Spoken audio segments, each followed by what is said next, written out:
Hating gabi na nga ho pala dito ngayon sa Saudi. Ang oras nga pala ngayon dito ay mag-aalas 2 na ng madaling araw. Galing nga pala po ako ng airport, sinundo ko ang aking alaga at ako'y nagutom kaya naghanap ako ng makakain.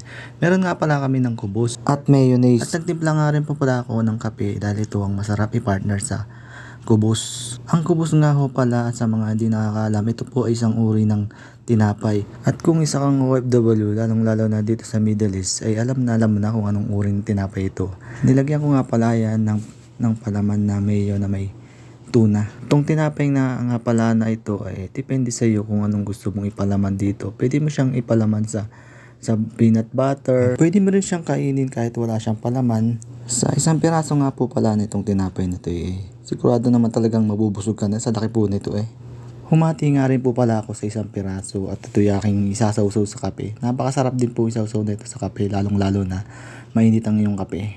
Natatakam na po ba kayo? Tara, let's go, kain na po.